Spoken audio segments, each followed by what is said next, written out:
Hello, friends. It's me once again, and I thought I'd come on here and tell you guys a couple little spooky, scary stories.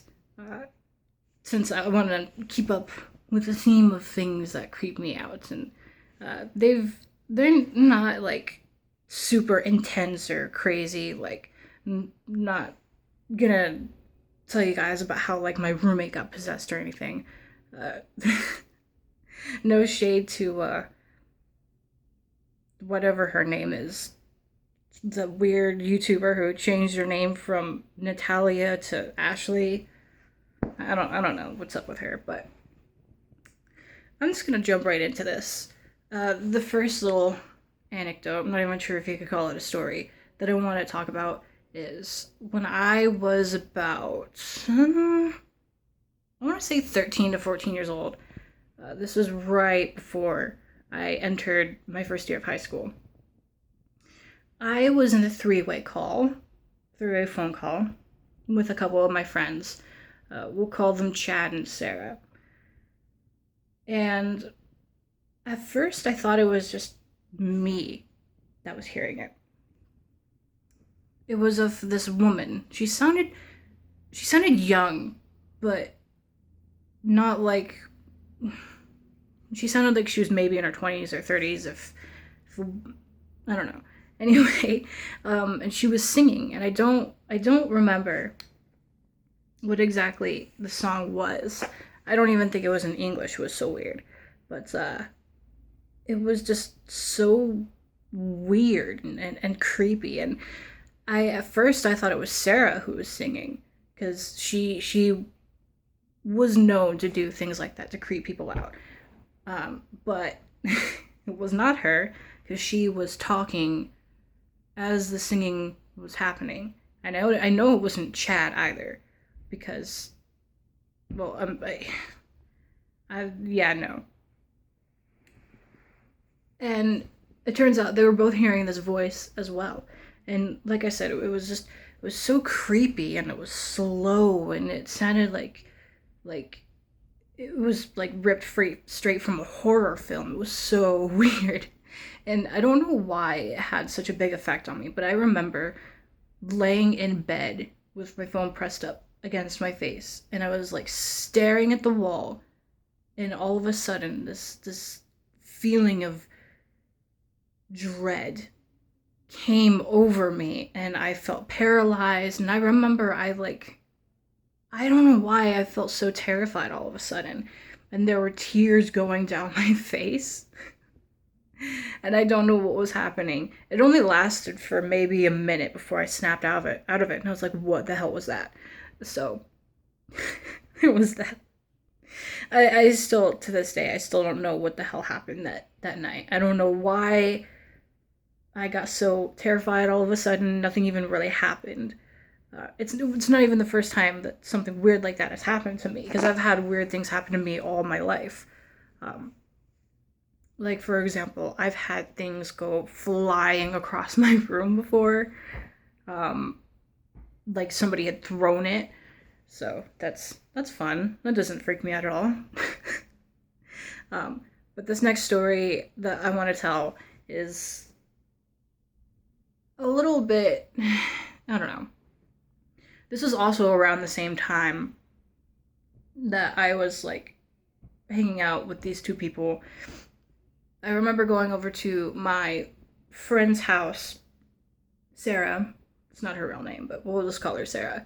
I stayed the night over at her place. Both her grandparents were there, but they kind of just left us alone to do our own thing. And it was a normal, typical sleepover at first. Nothing too crazy happened. We played video games, we watched anime, and then she just casually mentioned, "Oh yeah, this house is haunted," and I'm like, "What?" Um, I was not expecting for her to drop that on me. Um, so needless to say, I was quite creeped out, to say the least. Um, but I became, I started getting more curious, and I started asking questions, and she told me that, there were there are times when she'd see a shadow going across the wall of like a human boy sometimes. She was telling me that there were two spirits at this house. Their names supposedly were Ben and Sally. I don't know how accurate that is. I don't even know if the house is really haunted. But yeah, so later on that night, we were sitting on her bed and we were just talking. I forget what we were talking about, but the entire time there was a wooden bird attached to a piece of string and it was hung up somewhere in the corner.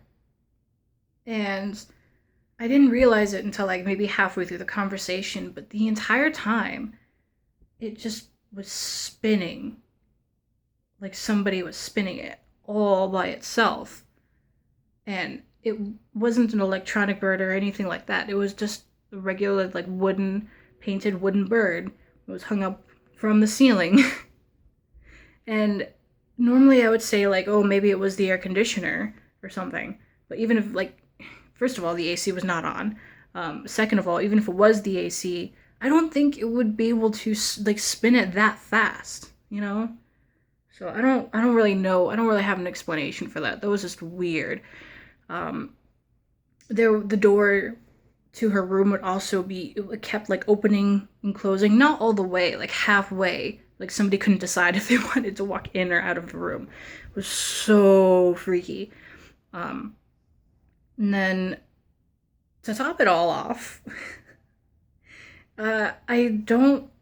I guess there is a possibility that she could be lying about this, although I don't see what she would gain from lying about it. And if she did lie about it, she would have told me sometime afterwards that she was just trying to creep me out and that it wasn't actually true.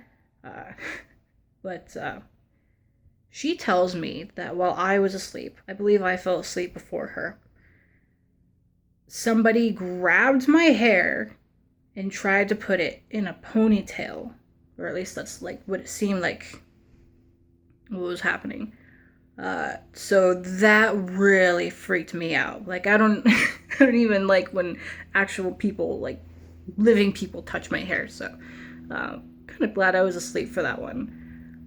Like I said, I guess there is a possibility that she could be lying about this, but she would have told me afterwards, or sometime afterwards. And this happened like I want to say 4 years ago, maybe something like that. Uh, and then this last story is, well, actually, before I get into this last one, quick little thing. This isn't anything paranormal. It was just kind of it's scary, but also kind of hilarious. We were playing Silent Hill: Shattered Memories alone in the dark. Windows were closed, door was closed, and everything. It was like pitch black. The only light in the room was from the TV. And it was I remember it was a very intense moment of the game. Like very super scary, like terrifying. And we were like so wrapped up in this game. It was like we were even barely aware of our surroundings. Like we were so focused on this game. And all of a sudden we see something like underneath, like to the side of the TV, underneath it, like in the corner, reaching out to us. And we both flipped our lid. I ended up screaming at the top of my lungs. I was so terrified. It turned out to be her cat. She had a cat, and we didn't know that she was in there with us. And scared the hell out of both of us. So that was fun. Yeah, that's not like anything paranormal. That was just hilarious. And then this last one that I want to tell is not one that I personally experienced. It was actually a story that my grandma told me. When I was, I want to say like maybe probably like 5 or 6 maybe. I was really young. And I don't remember if my brother was born yet at this point. I remember my grandma came to stay and take care of us while my mom was in the hospital. I don't remember if this was because she was getting her gallbladder removed or if it was because she was giving birth to my little brother. I don't really remember why. It's not important. Anyway, bottom line, she was babysitting us. And she was telling me that there was something in the house that was like messing with her. my closet door, it had a string, you could pull it and it would turn the light on. And I always slept with the light on at that time because I was terrified of the dark. I didn't like being in the darkness. Yeah. And it was always open and on. And she would tell me that when she would come like check on me, or sometimes I guess I woke up crying at one point because I woke up and the closet light was off, which that in itself is really weird. Like the light bulb wasn't dead or anything. She turned it back on, so obviously it didn't die.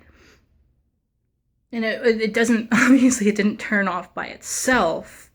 I obviously didn't turn it off because I was terrified of the dark at that time. So I don't know what was up with that. And then she also tells me that she would come into the bathroom and the faucet would be running, and it was not one of us that turned it on because we were all asleep at this point. So that is also very, very strange. And I think there was one incident where there was a rocking horse. We had a rocking horse and it was just kind of, it was moving by itself. So that's also really, really, really creepy. But my grandma tells me that she couldn't even, like, at that point, she couldn't even be scared of whatever was messing with her in this house because she was so angry and so fed up because apparently it woke at least like one or like all three of us, and she was so pissed off and just so livid. And I I think she started yelling at it too. So yeah, needless to say, nothing really happened after that. And I don't really think that house was super haunted or anything, but yeah, some weird things would happen sometimes. So that's great. And I've had a lot of things happen to me personally. I've had things like I've had my name whispered into my ear while home alone. Well, not completely home alone. There was before she died, my step grandpa's mom was staying actually in the room that I'm in right now. um, but I know it wasn't her because she was like in her 90s, I believe. She could like barely walk anyway. And she never left her room, so I was basically home alone. Also, side note, it is strangely appropriate that I'm filming this video in this room because this is actually the room that she died in. So, yeah. That also reminds me, I couldn't come into this room for months because I don't know why, but it didn't feel right. It still doesn't feel quite right, but like, I don't think it's haunted or anything. She's gone. She's not here. Thank God. That sounded bad.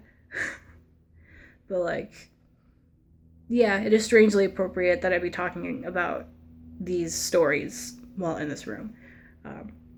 I do have a couple of more stories, but I think I will save those for a later video. But for now, I shall catch you later. Bye.